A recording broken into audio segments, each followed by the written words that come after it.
अगर आप प्रेग्नेंट यानी हामला या बेबी कंसीव करना चाहती हैं और इस दौरान आपको खून की कमी, आयरन, फोलेट या कैल्शियम की डेफिशिएंसी हो जाती है, जिससे कि आपको बहुत ज़्यादा सुस्ती, थकावट और आंखों का रंग पीला होने लग जाता है, तो इस सब के लिए आप एक मल्टी वाइटामिन सप्लीमेंट सेंगोबियन, जो कि मार्टिन डाउ की एक प्रोडक्ट है, वो सेफली यूज कर सकते हैं।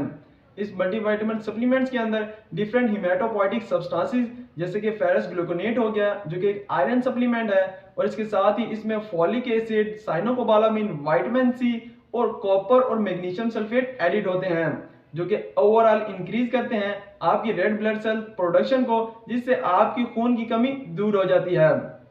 अब इसमें एडिड एक्टिव इंग्रेडिएंट को shortly one by one discuss कर लेते हैं।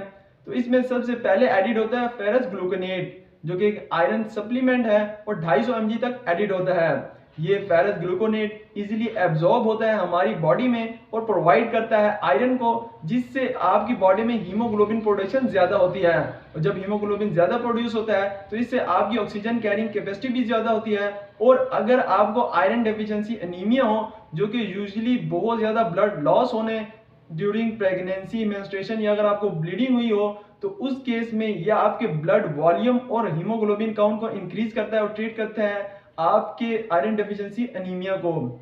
इसके साथ ही अगर आपको क्रोनिक किडनी डिजीज हो, जिसमें जो आपका red blood cell producing hormone erythropoietin होता है वो डिक्रीज हो जाता है, जिससे आपको खून की कमी काज हो जाती है, तो ये इसकी ट्रीटमेंट में भी यूज किया जाता है, और ये मदर और फीटस दोनों के लिए ही सेफली इंपॉर्टेंट होता है। इसके अलावा इसमें दूसरा कंपोनेंट फॉलिक एसिड एडिड होता है, जो कि 1 mg तक एडिड होता है, और इसे हम फोलेट यानी विटामिन B9 भी कहते हैं। और ड्यूरिंग प्रेगनेंसी जब आपको रैपिड ग्रोथ की जरूरत होती है, तो ये फोलेट आपकी बॉडी में cell growth, cell division, DNA synthesis और रेड ब्लड सेल्स प्रोडक्शन करवाता है। इसके अलावा अगर आपके बेबी को कोई न्यूरल ट्यूब डिफेक्ट्स हो गए, जिसमें उस बच्चे का ब्रेन और स्पाइनल कॉर्ड प्रॉपर्ली डेवलप नहीं होता, तो उससे प्रिवेंशन के लिए भी इसे यूज किया जाता है। इसके अलावा इसे फोलेट डेफिशिएंसी एनीमिया और मेगालोब्लास्टिक एनीमिया और सर्टेन कार्डियोवास्कुलर डिजीज के ट्रीटमेंट के लिए भी सेफली यूज करवाया जाता है। इसके अलावा इसमें तीसरा कंपोनेंट साइनोकोबालामिन होता है, जो कि 7.5 mg तक एडिड होता है, और ये असल में वाटर सॉल्युबल विटामिन और सिंथेटिक फॉर्म है विटामिन B12 की, जो कि आपके नर्वस सिस्टम को स्ट्रॉन्ग करती है। इसके अलावा आपके प्रोटीन, फैट्स और कार्बोहाइड्रेट की मेटाबॉलिज्म करवाती है, सेल ग्रोथ और रेड ब्लड सेल्स प्रोडक्शन भी करवाती है। और अगर आपको परनीशियस एनीमिया हो, जिसमें आपकी बॉडी विटामिन B12 को एब्जॉर्ब नहीं कर पाती, उस केस में आप इसे यूज करवा सकते हैं। इसके अलावा अगर आपको कोई न्यूरोलॉजिकल डिसऑर्डर जैसे कि पेरिफेरल न्यूरोपैथी हो, आपको बैलेंस या कोऑर्डिनेशन प्रॉब्लम होती हो, नंबनिंग या टिंगलिंग होती हो, तो इस केस में आप इसे सेफली यूज कर सकते हैं।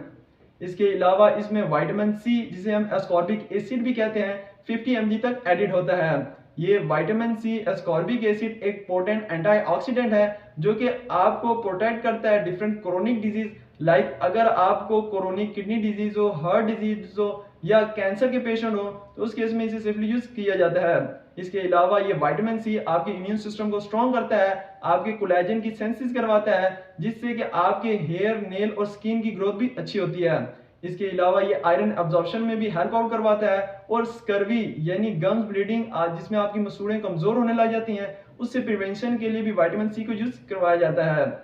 इसके अलावा इसमें कुछ इसेंशियल ट्रेस एलिमेंट्स जैसे कि कॉपर सल्फेट हो गया, मैग्नीशियम सल्फेट हो गया, वो भी 0.2 mg एडिड होते हैं, जो कि असल में हेल्प आउट कराते हैं एब्जॉर्प्शन ऑफ द आयरन में, और इसके साथ ही रेड ब्लड सेल प्रोडक्शन में भी हेल्प आउट करते हैं। अब इसकी डोज की बात कर लेते हैं, तो आप दिन में एक कैप्सूल खाने के बाद, स्पेशली ब्रेकफास्ट के बाद यूज कर सकते हैं।